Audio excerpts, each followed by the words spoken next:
Relax.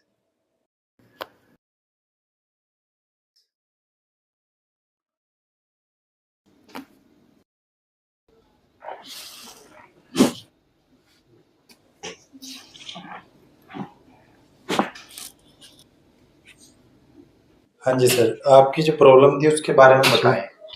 ये जो हाँ जी पेन हुआ था आपको कैसे हुआ? सर, अचानक ऐसे झटका सा लगा था मेरे को। एक्चुअली मैं प्रोफेशनल क्रिकेट खेलता हूँ। सो मतलब एक में अचानक से झटका लगा बैक में। हो गया समथिंग 15 से 20 दिन हो गया। अभी अचानक से झटका लगा था और यहाँ बैक में काफ़ी दर्द हो रहा।